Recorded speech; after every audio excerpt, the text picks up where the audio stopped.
Thank you. Very good evening, ladies and gentlemen. I'm very thankful to Agriculture Information for giving me this opportunity to speak to you all. In fact, I remember in 2007 when I had set up my own dairy farm and dairy processing plant, uh, there was very little information available anywhere. But by sitting far away from the market, I was able to get a lot of good information from their website.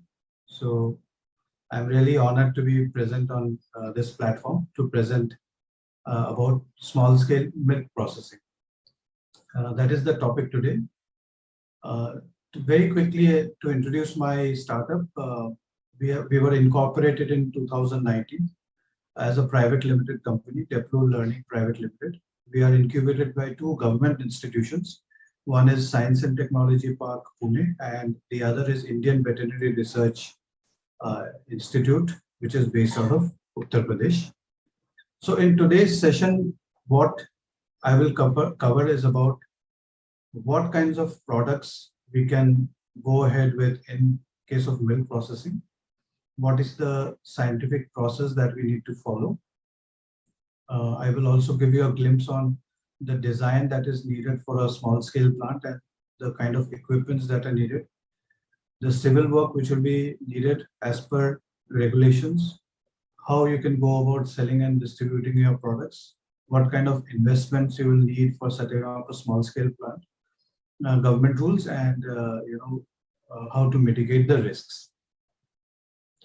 So to begin with, I wanted to give you an idea about whether there is any prospect in the dairy sector. It's a very old profession and people are manufacturing ghee, butter, since past thousands of years. So there's nothing new in it. But you will be surprised to know that India is largely a protein deficient country. So as per very reliable sources like the NDDB, there is a growth rate of 12 to 13% increase of dairy products in India. And the industry size is going to grow up to 30 lakh crores by 2027. So there is a huge opportunity there. Today, we are unfortunately exporting very small quantities to our neighboring countries like Sri Lanka, Bangladesh. And a majority of the market is unorganized. Hence, there is actually a very good opportunity as well as a genuine need for educated players to come into the field and become entrepreneurs. And this will ensure that customers get a very good product, right?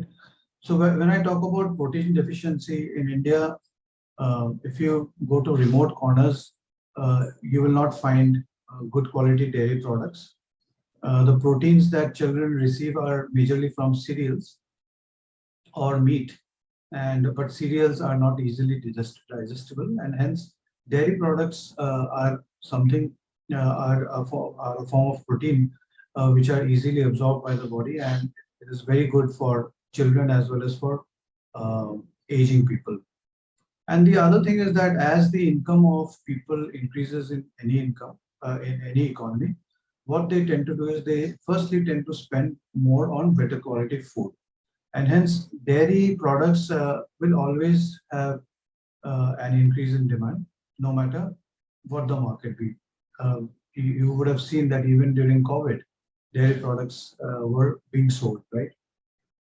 And the other reason why I'm talking about getting educated people into the dairy sector is because if you decide to go back to your village and set up a dairy plant, it will create employment in your village. And of course, the kind of migration that we see today from villages to cities will probably reduce a bit.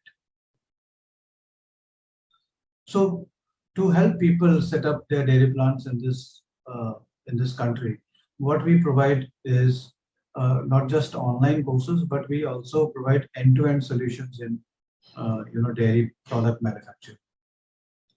So we have currently more than 15,000 registered users, and we have set up dairy plants, small-scale dairy plants in Maharashtra, Gujarat, Karnataka, UP, and now we are coming up with some plants in Madhya Pradesh also. So we are our online courses are recommended by Indian Veterinary Research Institute. Our projects have a high success rate because we firstly do the feasibility analysis. We understand whether milk is available around your village and whether good quality milk is available and at a good price. Then we provide dairy equipments which are of good quality and they should not have any shortcomings. We also help you get finance and get the FSSI license. We commission and do everything about the training, and we also do product development, which means we come to your place and we develop products along with you while training, and then we take the products to your customers and create those products as per their requirements, right? And then we also help in sales and marketing, and then we are there with you for a period of 6 months to help you solve any kind of problems that you have. So these are some of the dairy plants that we have created. Now let's come to milk processing. When we talk of milk processing, if you set up just a plant for selling milk, processing and selling milk, it is not going to be viable. We will look into the reasons at a later stage on why that is so. But using the same equipment, you can actually manufacture other products also, like cream, ghee, curd, lassi, buttermilk, and paneer. But before I get into the kind of products, I just want to quickly tell about fat and SNF, which are the key parameters in the dairy business. I'm sure many of you would be knowing, but for some of you who are new to this concept, fat is, as you know, what creates the cream in milk, and SNF stands for solid, not fat. So if you take milk, so around 87% of milk comprises of water. After that, you have around 4 to 6% or maybe 7% fat, and the remaining you have solids such as proteins, casein, vitamins, all these things. So when you remove the fat and the water, then whatever solid is required is remaining is called solid, not fat, or SNF percentage. So whenever milk is procured from farmers, it is measured against the fat percentage and the SNF percentage, and the remuneration is provided to farmers on that. So when you're procuring milk and processing milk, you can create different kinds of milk, such as full cream milk, which has 6% fat. So normally buffalo milk has a fat of 6%, and it goes up to 7.5%, 8% fat also. Cow milk has fat ranging from 3.5% to up to 4.5%, 5%, right? And SNF in buffalo milk is generally slightly higher. It goes up to 8.7 to 9%, and in cow milk it is slightly less. So apart from full cream milk, you can also have toned milk, which has got 3% fat and 8.5% SNF. Then you would have heard of double toned milk, which has lesser fat, and skimmed milk, which has got 0.5% fat, 8.7% SNF, and standardized milk, which has got 4.5% fat as 8.5% SNF. So these are all the kinds of milk which have been prescribed by Food and Safety Standards Authority of India, FSSAI. So standardized milk is basically, it refers to reconstituted milk. Reconstituted milk means that you procure skim milk powder, you add water to the powder and create milk out of it, and then you add butter oil to provide the fat and mix the liquid to create milk. So that is reconstituted milk, and during the glut seasons or during summer seasons when milk is not there in abundance, reconstituted milk is basically supplied to the market by large gluts. So this we are not recommending for small scale plants, because you will need to either procure skim milk powder or you will have to set up a skim milk plant for yourself, which is a very costly effort. So when we talk of small scale, there might be people who would want to process 200, 300 liters of it. whereas there would be others who would want to process more than 500 liters. So today we will discuss only about these two categories. So if you are talking about less than 500 liters per day, you cannot process the milk. I mean, you can process it, but it will not be economically viable for you because the machinery cost is also quite high, and hence the processing cost will be high, and you will not be able to make adequate returns out of it. So if you have less than 500 liters of milk, what you can do is, like I have shown here, you can put them in bottles, and you can supply fresh milk to your customers. But if you're thinking of scaling up and processing more than 500 liters of milk per day, then you can process them by a different scientific process, and you can pack them in pouches such as the ones shown here in 1 liter, 500 ml and 200 ml pouches. Right. The third category of packing here, which I've shown here, is the Tetra Pak. Now, Tetra Pak is usually a form of packaging which is used by very large brands, and the minimum cost of the packaging machine starts from 75 to 80 lakh rupees. Hence, it is not recommended for small scale players. So these are the packing options which you can go for. So what is the process to go for when you go for creating your pouch milk, right? So first thing is you have to go and collect milk from the farmers or from collection centers. So there are two images that I'm showing here for your reference so that you understand. Normally, what happens is a vehicle goes to villages, and the villagers pour the milk in buckets, and the collection agent weighs the milk, and then gives a slip like this, which is given here. You can see this is the case of Maharashtra, where the fat percentage and SNF percentage is measured using a milk analyzer here quickly in 10 seconds, and then this receipt is given to the farmer. This vehicle then goes back to a chilling center where there is a bulk milk cooler and the milk is chilled. The second model is where the farmers come directly to a center which is near their houses or their village.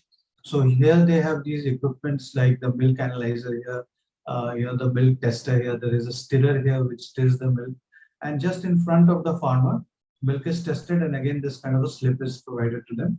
And after this milk is collected and it goes to the chilling center, if it's a small scale plant, you don't need a chilling center. Normally, large plants which procure 1 lakh, 2 lakh liters of milk, they use the chilling centers, and otherwise it will come directly to your plant. And there you will need to do certain chemical tests. Firstly, you will need to understand the fat and SNF percent of the milk, because you will have to pay the farmers or the collection agent as per the fat and SNF. Secondly, you will need to check the acidity of the milk. Now, so that the milk doesn't get spoiled once it reaches your plant, you have to ensure that the acidity is within accepted norms. So you do the test for acidity, and then you also do tests for adulteration. For adulterants such as sugar, starch, urea, so you periodically do those tests, and we teach you how to do those tests in a small setup. The next step is storage and filtration. So now once the milk comes to your place, if you are not processing it immediately, since milk is perishable, you will need to store it at a temperature which is less than 4 degrees Celsius. Otherwise, your milk will get spoiled and you will incur a loss. So you will have to store it in a bulk milk cooler, right? After receiving it, you'll have to store it in a bulk milk cooler and preserve it. And then when you decide to process it, you will use a pump and use it to send it to a cream separator. Why do we use a cream separator? Is because suppose you are getting milk from the farmers which has got 8% fat, and you want to give your customers full cream milk which has got 6% fat. So there is no point for it will not be economical for you to give 2% fat extra to the customer at the same cost, right? So what you do is you use a cream separator, which is a machine, to remove the cream and standardize the product. So you bring the fat percentage to your desired product requirement level, right?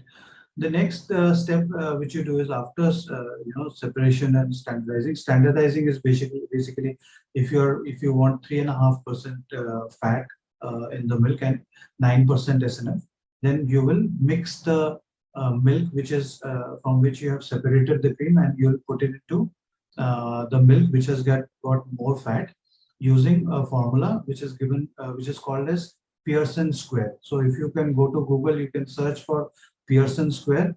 It is a mathematical model on how to get a standardized milk, or for that matter, any other liquid product. The next process is recombination with reconstituted milk. Like I said, reconstitution is done by large brands to create milk using milk powder and butter oil. So we don't need to do that. Now, after the standardization is done, what you will need to do is you will send the milk using a pump to a pasteurization unit, where you will heat the milk to 65 degrees Celsius and then immediately send it to the homogenizer. Now, what does homogenizer do? To explain very, in a very simple term, when you put raw milk in pouches and send it to people, often your customers complain that the fat has come on the top. That's because the fat has not been mixed in the milk properly. So the fat which is available in milk, it comes in the form of tiny, very tiny globules. So homogenizer actually breaks down the globules into very fine pieces and mix it with the entire liquid, and hence customers get a very consistent taste of milk. Thereafter, after homogenization, it is sent to the pasteurization unit again, where it is heated up to 72 degrees Celsius and then instantly chilled using an instant chilling unit. And the temperature is brought down to 4 degrees Celsius. After that, what you can do is you can store the milk in an insulated tank if you want to package it later, or you can package it instantly using the packaging machine and put it in these pouches of 500 ml, 200 ml, or whatever you want. And then you store it in a cold room. And then after that, whenever you want to send it out to your customers, you put them in crates and put it in a refrigerated vehicle and send it to your customers. So this pasteurization machine actually also can manufacture curd and paneer, right? So the same setup, and hence it is written multi-purpose. The same setup can be used to manufacture all these products without any other major expense. So that is the process, and this is the picture of a multi-purpose milk processing unit, and this is a unit which we have set up in Maharashtra. And if I were to give you a proper, so the first machine here that you see here is a homogenizer. Then this is the electric boiler. This is the the dump tank, and this is the storage tank, and this is the milk packing machine, and this is the instant chilling unit, right? So this is how it looks. And if you look at a plant, so this is a slightly larger plant.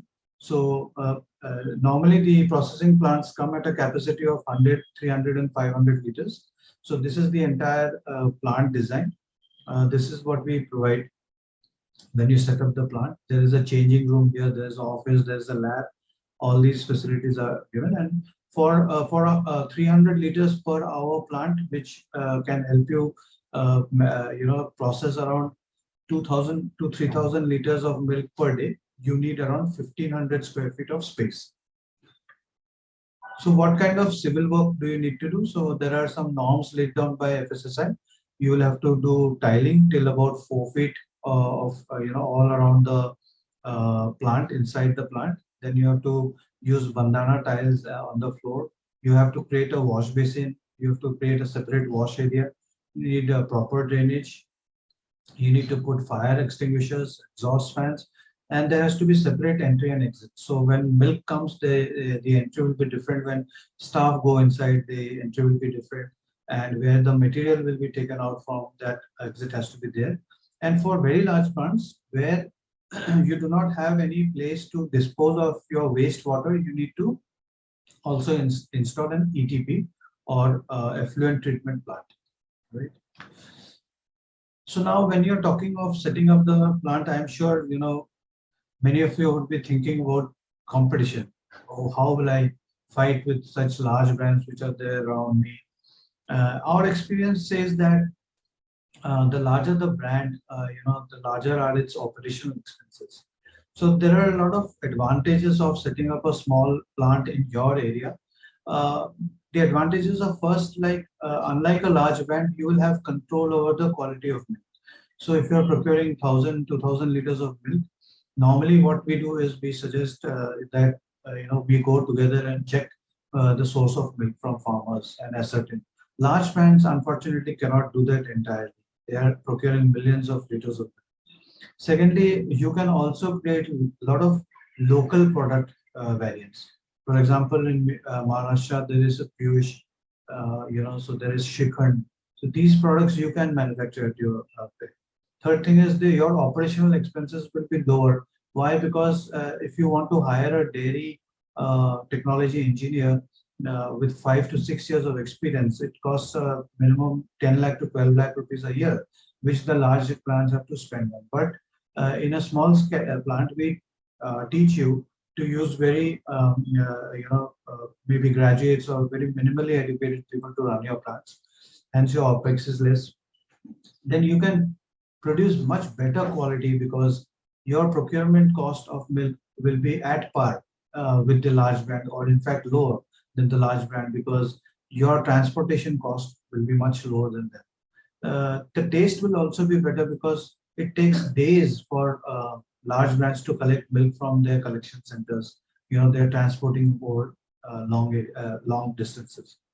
Then, because you will have locally known people, you will have a much better connect with people, and with distributors also.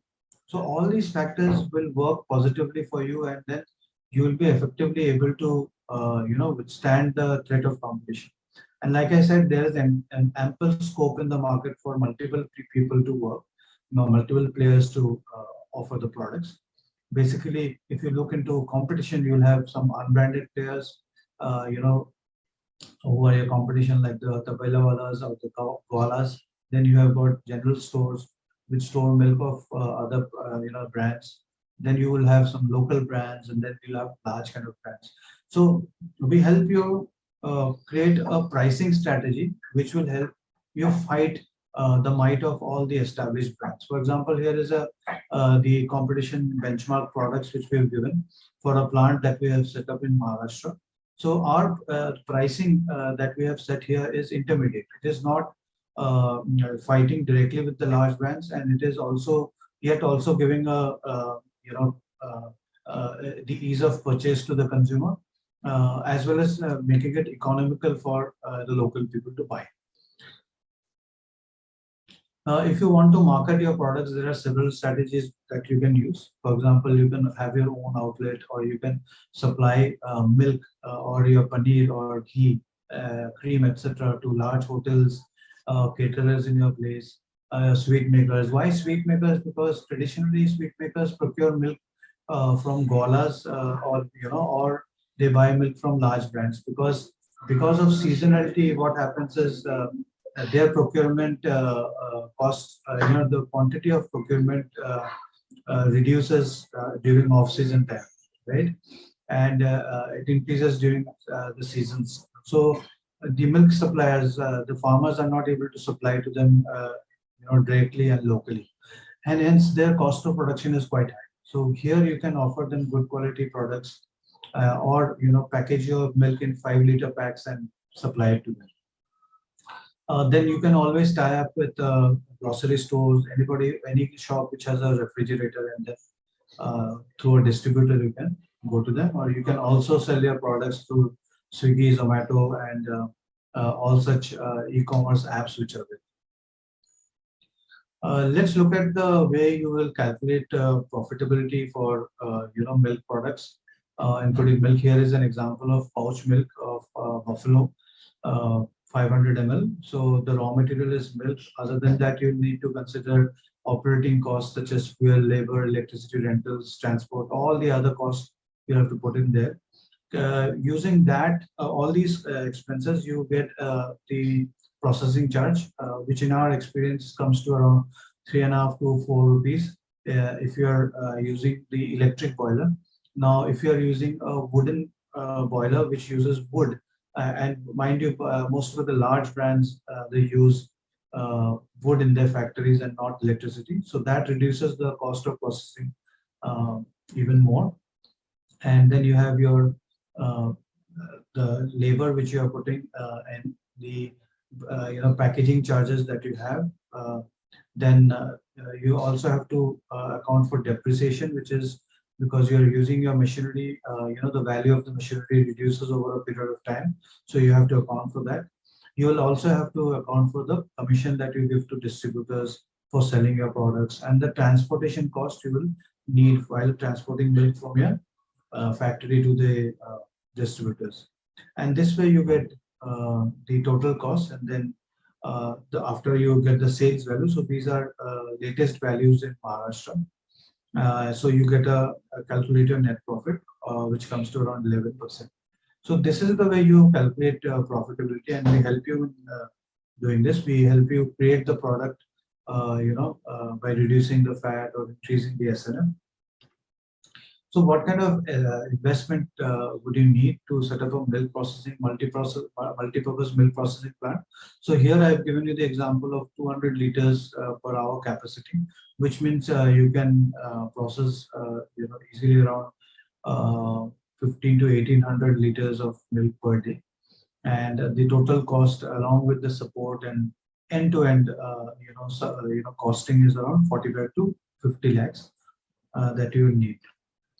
So if you invest this kind of money, what returns can you expect? So the products that you will have and their peak capacity per day are given. These are estimates which we have drawn from the plants that we have set up. So you can expect to have a net income of 3 to 4 lakh rupees and an ROI of 15 to 18% if your OPEX costs are less. If you're running the business frugally, you will break even within a period of 5 to 6 years. That means you'll recover your entire investment within 5 to 6 years. So what are the government rules and schemes? So the government supports entrepreneurs who are setting up their milk processing plants. So there is a scheme called Prime Minister's Employment Generation Program, where you get loans up to 25 lakh rupees. And the collateral here is the machinery which you take, or in case of loans which are less than 10 lakh rupees, there is no collateral, right? If you have a good credit profile, you get that loan. And you have to go to the Khadi Gram Udyog office and apply. You can also apply online. And thereafter, the Khadi Village Industries Commission transfers the project after approval to the bank, and the bank disburses the money to you. So other than that, there is the Prime Minister's Kaushal Yojana, which also provides a loan, and the loan amount can go in crores, and the subsidy amount is also up to 50 lakhs. Up to 50% of the cost, and that is primarily for managing your cold chain, getting the dairy processing equipment. And in case of PMAGP also, there is a subsidy of 30 to 35%, and depending upon which caste you are in. So after you pay your first EMI, you get the subsidy amount credited to your bank. So that's the government rules and schemes. Now, last part I wanted to talk about is why do dairy plants fail? You would have seen that a lot of dairy plants start up and then they call. Even I get so many calls, very often from people. And when I examined the reason of the failures, I found there are multiple reasons. The first is about the source of milk and quality. So what happens is, as I said, the market is organized, and hence the unorganized players are, they manufacture the plants and they sell the machinery to the customers without know-how of the difficulties that the customer will face. What are the difficulties? For example, the processing cost of milk. That should make your product profitable from day one. right? So when you there is one case where a person got the machine from a supplier and then went on to purchase milk from a person who had promised him milk, good quality milk. So the person went, started the plant, and then found that the quality of milk was poor and the customers were not liking it, right? So what he did was then he went to another supplier who said, okay, we will give you milk, but the milk was so costly that it was never viable for him. So that was one reason. The second reason was that uh, there is a lot of problems happening when milk is being received. So people try to save costs and they do not get a bulk milk cooler to chill their milk. They get the milk directly and start processing it. And once they get 500, 800 liters of milk, and suddenly the temperature goes up and the acidity of the milk increases, or the bacterial count of milk increases, the milk gets spoiled. And losing 500, 800 liters of milk in one day is a huge financial loss. So after a couple of times when such kind of losses happen, the entrepreneur doesn't have the enough cash flows to run his business, and that's when they start to look about selling their plant. The third reason is that people often start the business without learning the processes themselves. So in our training, we train the entire family member, and for the first 5 to 6 months, we actually do not encourage them to hire people from outside. We help them manage the plant, and we make them experts in running the plant. So what happens is when you hire a plant operator right from the beginning, suddenly one day the plant operator decides to go away or has some family issues, and then your plant stops. And you are just going about, uh, you know, uh, you're panicking about it. So that's another reason. The other reason is, operational, increased operational expenses. For example, uh, uh, you plan that you will take an electric boiler and set up the plant in your machine, and you feel very confident that the voltage will not fluctuate there. But for running a dairy plant, you need at least 415, kV of voltage without fluctuations. So what happens is that because of no backup generators, what happens is that the plant doesn't start, and then machines get spoiled. Those kind of things happen. So these are the reasons why many plants stop. So if you learn, the technology properly and have a good backup and have a good working capital backing, then you can definitely become a successful brand. So I think I've covered all these points here. The last point is that uh, credit cycle is the most important thing in this business or any FMCG business. What it means that when you procure milk from farmers, you will have to pay them within 7 days or 10 days or maybe 15 days. But if your customer who buys your products pays you after 1 month, that means there is a gap, there is a credit gap that emerges. So where do you pay the farmers from? So you need additional money from somewhere else to pay them, the farmers, for milk or for all the raw materials. So that gap should not happen. And because of this cash flow mismatch, a lot of problems happen. So that is what I wanted to cover about milk processing. We will be able to help you in setting up your dairy plants. Now we can open the session for Q&A. Thank you, Mr. Sanjay, for the detailed presentation. Now I'll take up some questions. Okay, so how do you select an ideal location for the milk processing unit to ensure its success? Okay. The first thing is that location should be near the source of milk. So if you're in a city which is far away from the farmers from where you're procuring the milk, you will have a high cost of procuring the milk. Then you will also be concerned about polluting the environment around you. So the location should be preferably in the outskirts of the city, or if it is within an industrial development area which the government provides, you should set up there. Most importantly, you should have uh, access to good quality milk, and also in a place where you can find some labor. Okay.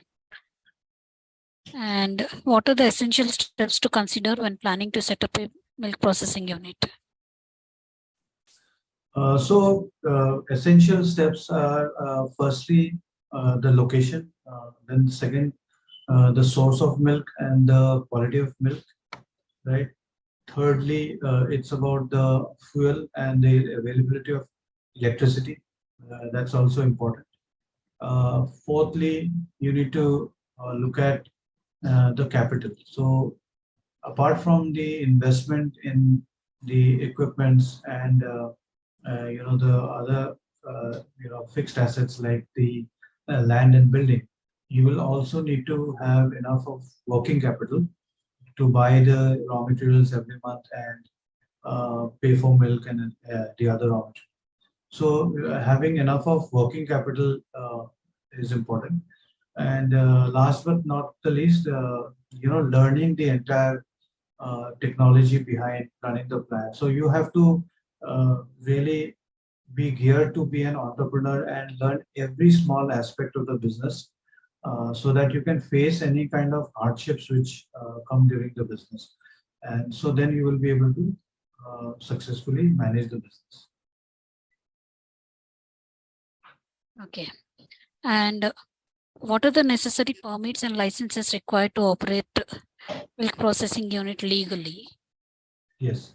So first license you will need is for from FSSI, which is the Food Safety and Standards Authority of India. If you are processing more than 500 liters of milk, you will have to apply for the license, and in that there are several aspects where you will also have to create a recall policy where if the products are undergoing some problems in the market, then you have to have a plan to recall the products. Then you will need to package your products and provide the designs of the products, and then you will also have to provide the design of the plant and the photographs of the equipment. So all these things and other supportings are needed for FSSI license. Other than that, you will need to have a fire license, and then you will need to, if you are setting it in a village, you'll have to take the permission from the Gram Panchayat or an NOC, no objection certificate from Gram Panchayat.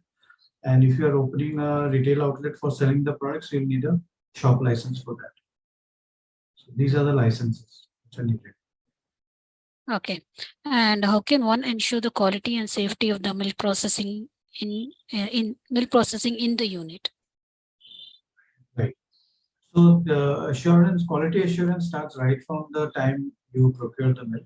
So when you're procuring the milk, when it comes to your plant, you will have to do the test for fat, for SNF, which is to understand the real quality of the milk.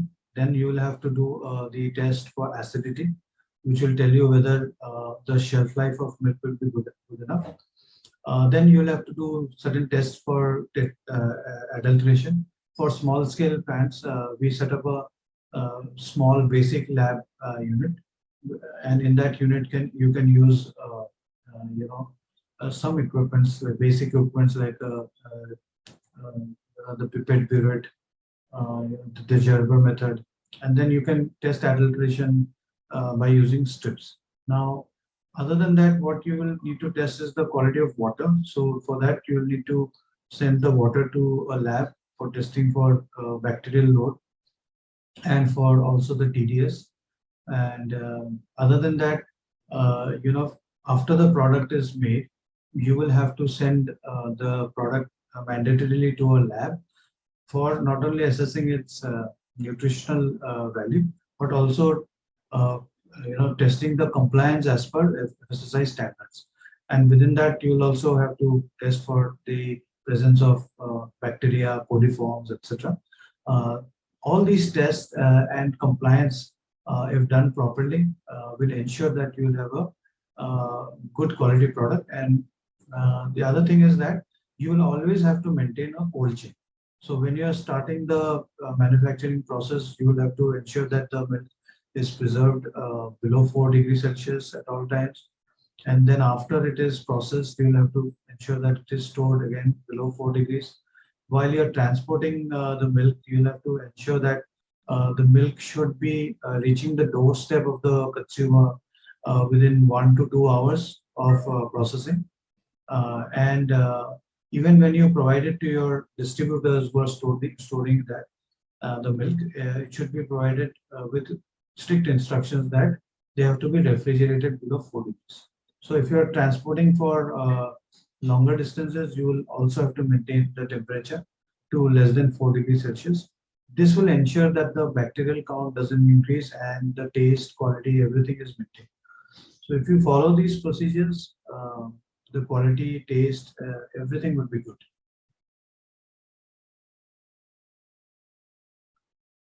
Okay.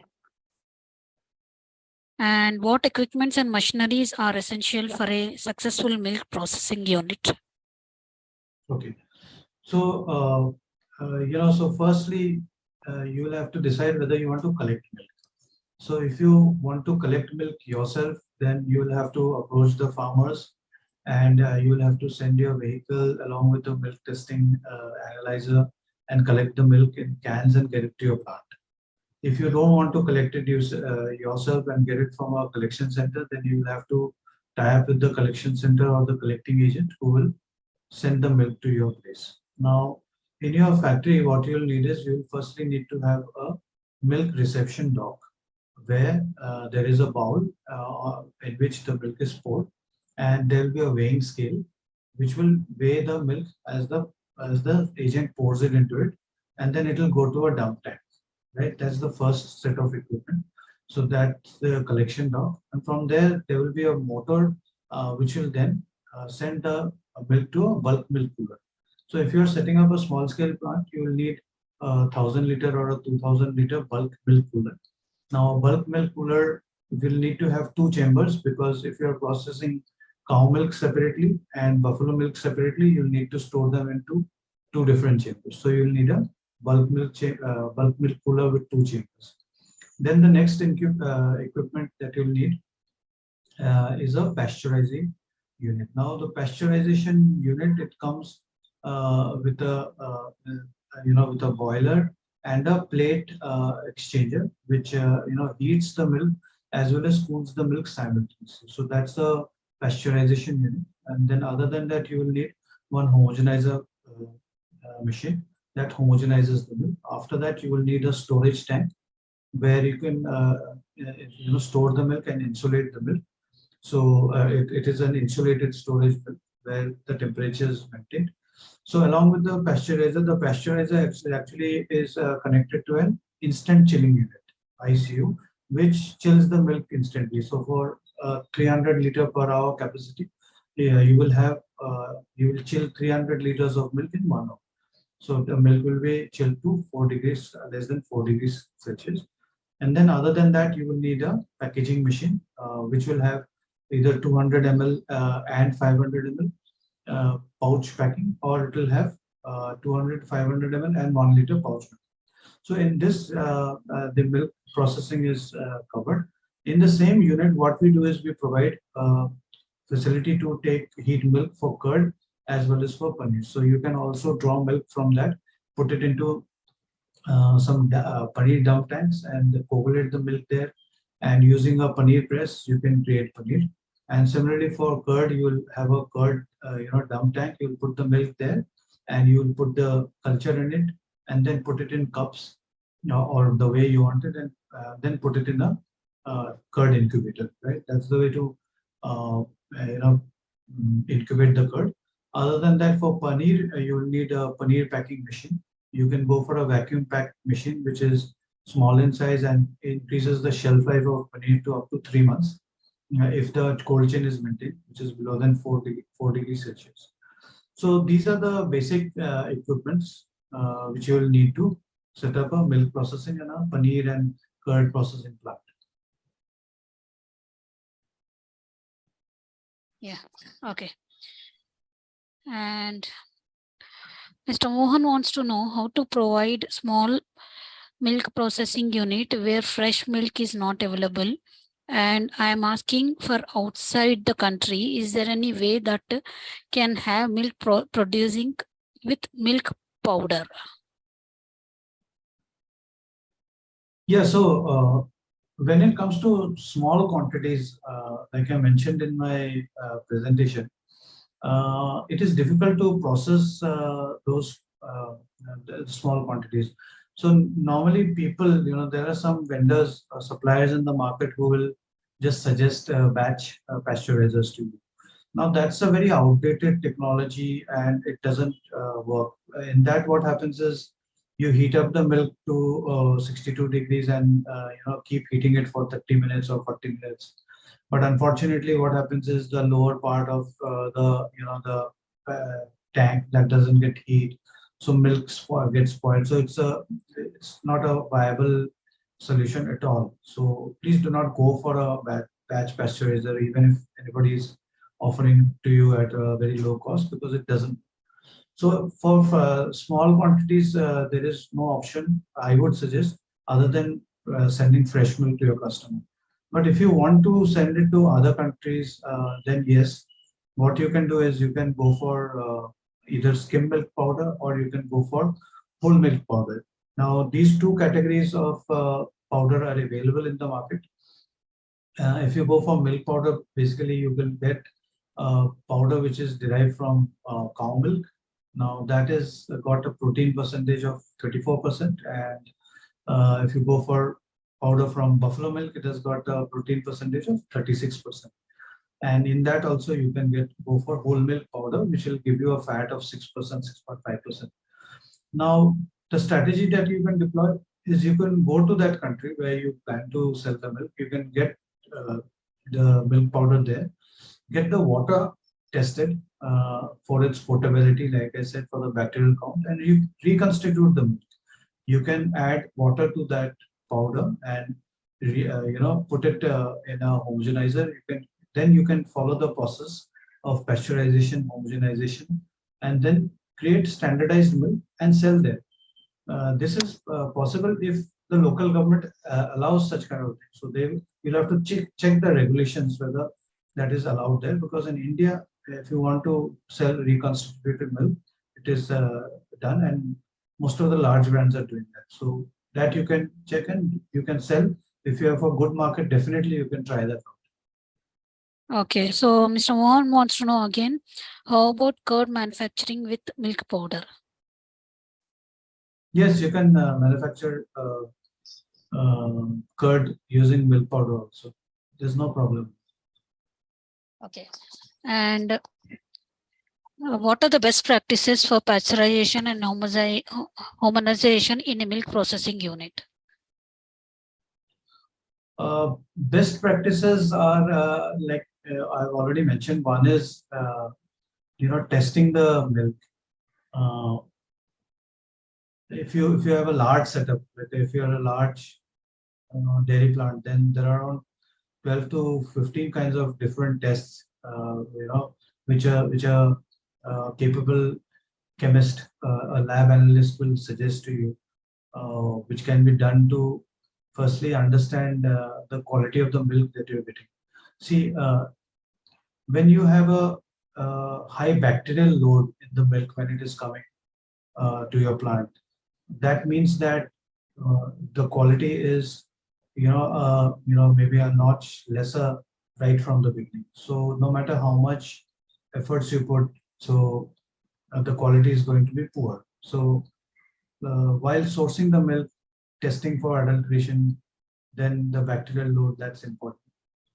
The second practice is filtration and clarification.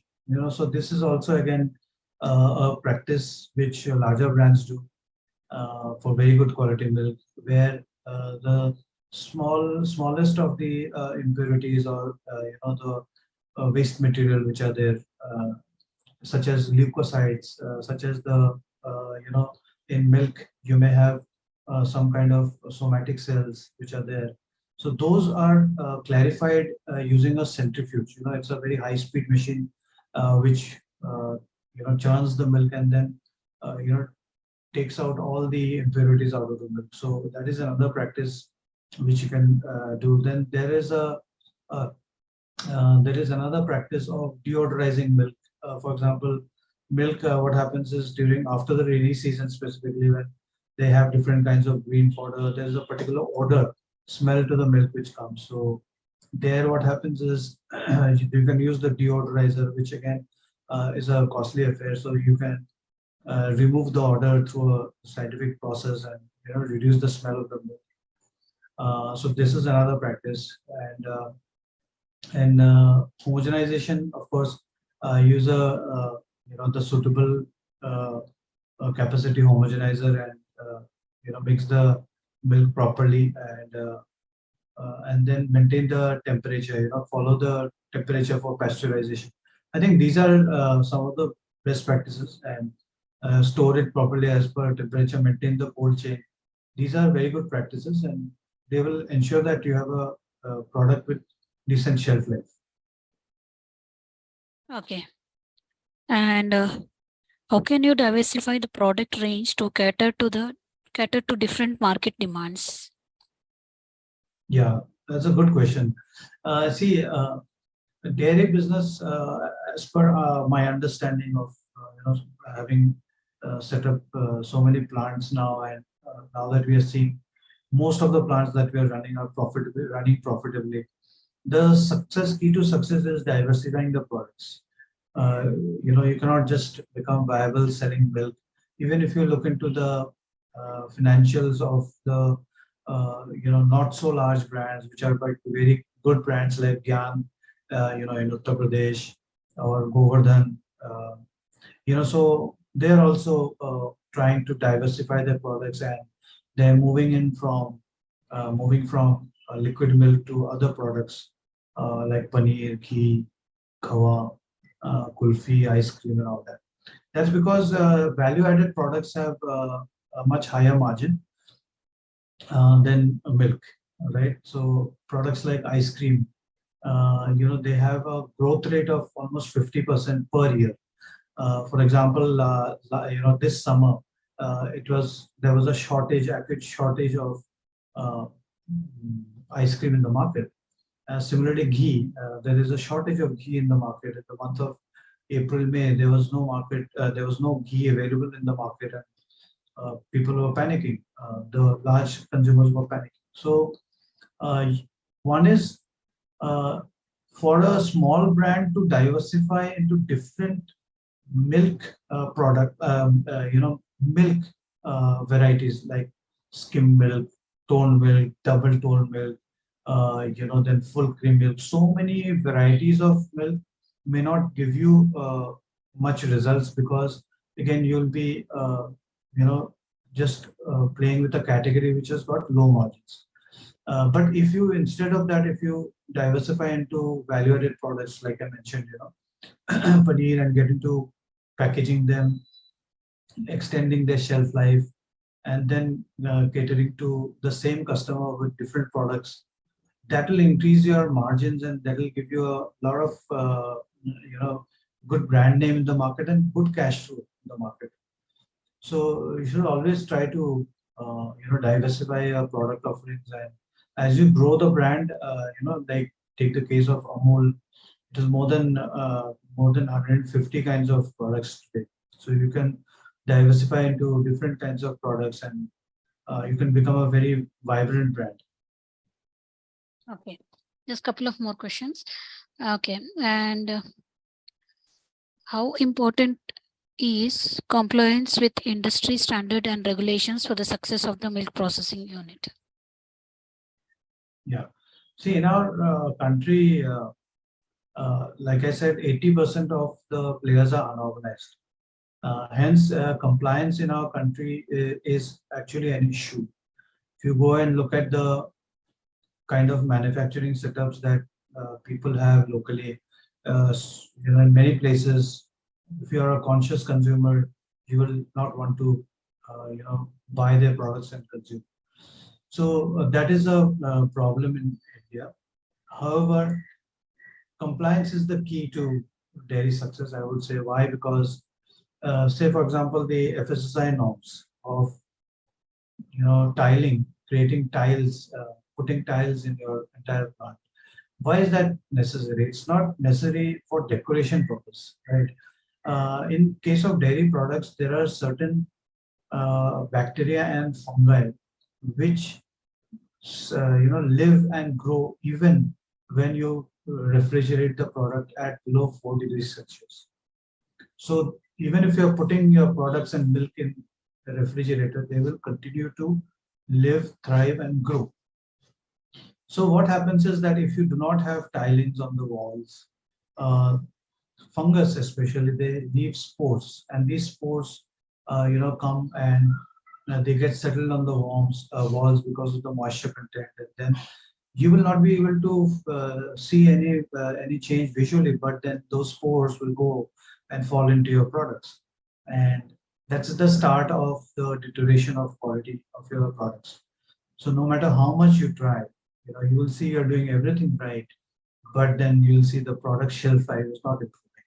So we have seen many people, when we take the courses for them to train them, they come with these problems, and they say that while manufacturing curd, they are using some kind of incubators which do not, chill the curd. So what happens is that when you're uh, manufacturing the curd, you need to set it at 40 to 42.5 degrees Celsius and maintain the temperature for 5 hours. So if you are not maintaining the temperature for 5 hours, and the curd will not set, and immediately after that you need to chill. So if you don't bring it below 4 degrees Celsius, then the acidity starts increasing. So even if you make lassi or buttermilk out of it, the acidity is increased. So you will be very perplexed that why is now the lassi in the cup floating? Why is it leaving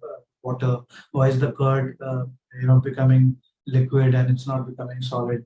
So that's about temperature maintenance. Then in terms of compliance, see, if you're not able to maintain the nutritional value of your products, then of course the food inspector can always test your products and question you. And if you're you're doing it repeatedly, then you are in a vulnerable position. Somebody can come and cancel your license also. That's the worst that can happen. So your business is at risk. So both ways, so if you're adhering to the compliance, your product quality will be good. The consumers will be safe and healthy. You will not need to recall products from the market. Even if you have, to recall the products, if you are compliant, then you will have a process to recall the products from the market, whereby your brand will not be damaged or customers' problems will be resolved swiftly. So adhering to compliance is very important.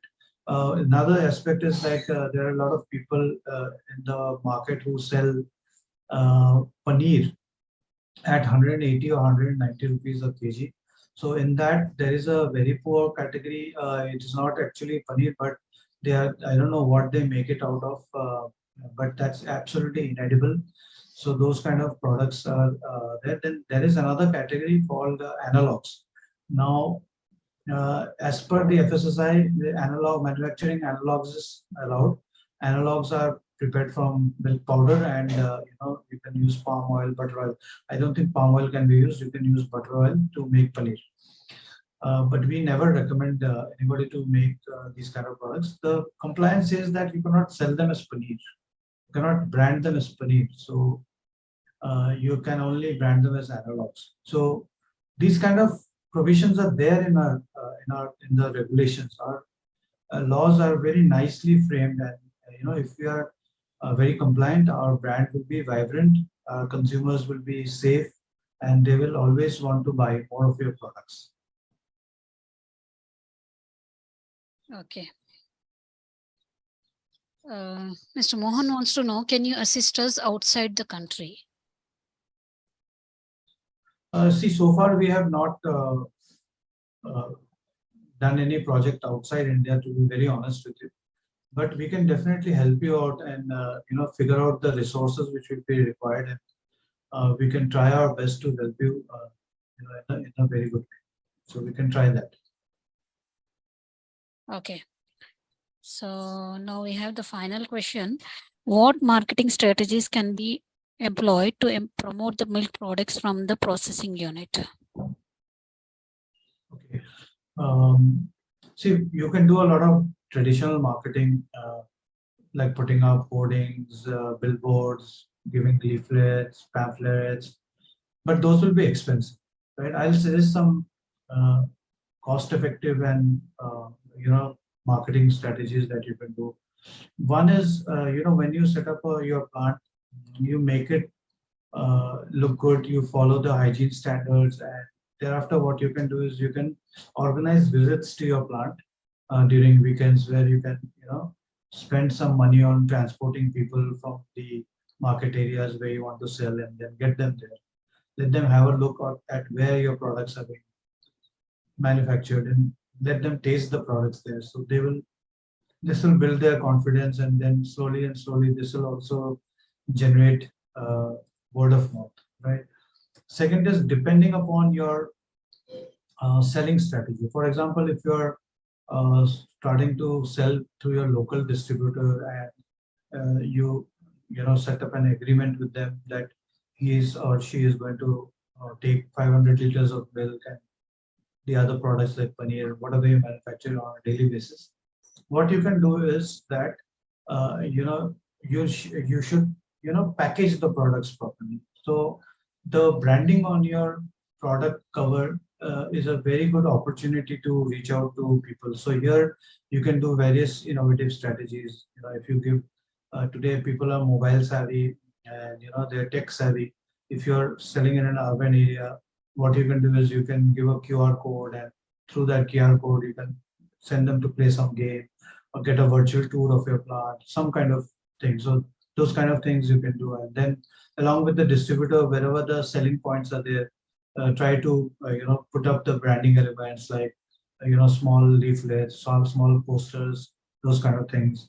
You can also run promotional programs. If you are selling in small malls or grocery stores, you can hire some resources and on a daily basis, and dress them up properly, and get them to do sampling of your products with people, let them taste. And you can also tie up with some local brands if you have, and offer your products complementary with their products, so that their sales improve. Those kind of promotions you can do. So number of things you can do. You can think unconventionally, and you can do. And once you have a product which tastes good, much better, and believe me, that is possible. You can create products from good quality milk, which is much better than any brand, any large brand. It is possible to do that. And once you offer that product to the customer, and the customer tastes that and accepts that taste, there can be no better marketing than this strategy. So try to create a great product. Whichever product you create, become an expert in that and create a great product. So that will do its work. Okay. Okay, Mr. Sanjay, I don't see any more questions from our participants. So now we have come to end of question round. On behalf of agricultureinformation.com, we'd like to thank you for the detailed presentation and answering all the questions in depth. And we also like to thank all the participants for joining this meeting. The meeting will now be closed. Have a good and safe weekend. Thank you so much. Thank you, everyone. You're most welcome. Thank you.